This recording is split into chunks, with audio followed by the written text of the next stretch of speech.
So far, hundreds of our Ugandan nationals have been repatriated from United Arab Emirates. Majority of those repatriated have been largely women and girls, and a few male. Many of our male Ugandans who are stranded in the UAE did not volunteer to go to detention centers because, one, those who had been in detention, some had remained in detention for a year plus, and others for several months.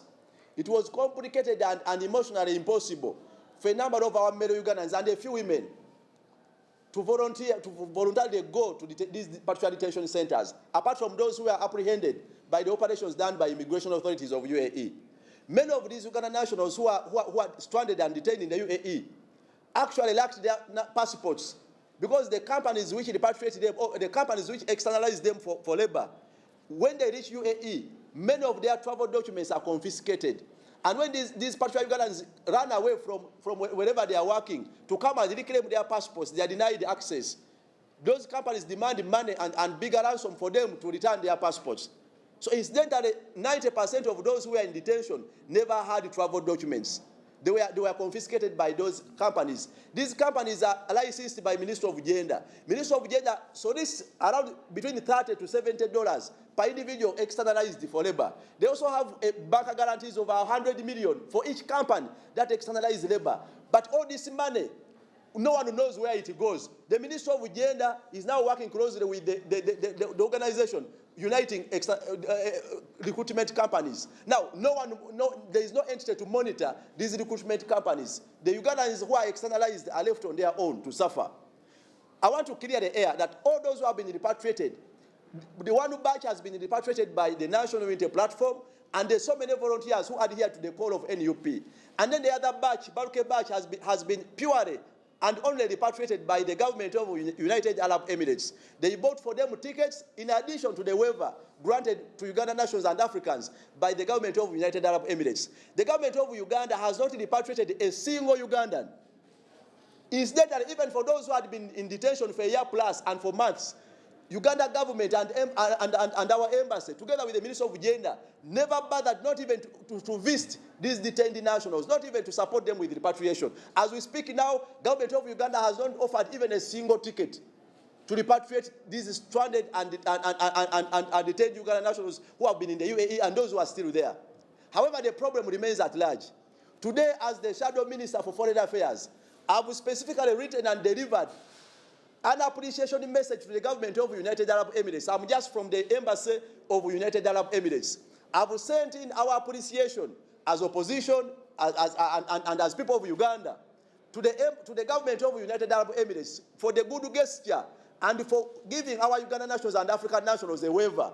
Secondly, I've appreciated the United Arab Emirates for buying these many hundreds of Ugandan nationals return tickets from United Arab Emirates. However, I've also extended our request that the government of United Arab Emirates accord us an additional period, extension of the waiver period. Because when it was announced, many of our nationals, especially males, never turned in themselves to prison authorities. Indeed, many are still scattered, and some are working and were taken to distant Emirates within the United Arab Emirates, whereas the collection center has been in Dubai. Others have been scattered in so many other Emirates. So, I've requested the government of United Arab Emirates to extend the waiver so that many of our stranded Ugandans and many other Africans can benefit from the waiver. As well, I've requested for more support in the repatriation of these stranded Ugandan nationals. I hope the government of United Arab Emirates will adhere, as always, and in support of the stranded and detained Ugandan nationals and Africans. Needless to say, I condemn and castigate the adamancy, reluctance, and the silence of the Uganda regime and the Ministry of Gender.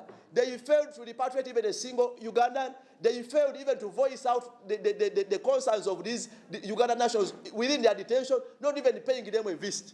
It is a shame that we even have Uganda Airline with a flight to UAE, many times flying half empty and sometimes empty with a pilot and the crew.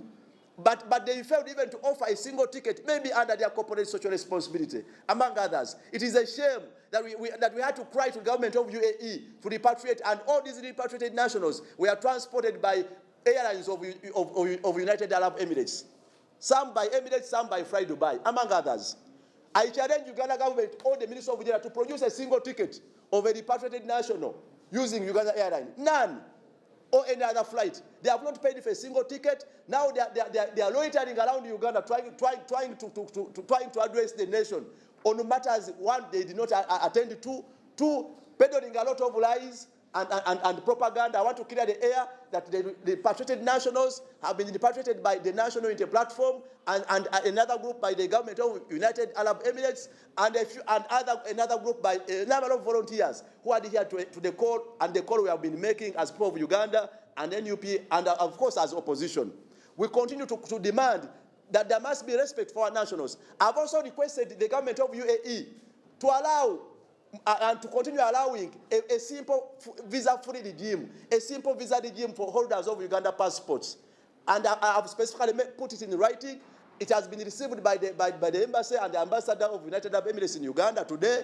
And I continue to add here to call upon Ugandans to support the cause of standing with the stranded Ugandan nationals across the UAE and across the Middle East. I thank all of you, including the press, for what you have done to advocate and to voice out the concerns of the people of Uganda.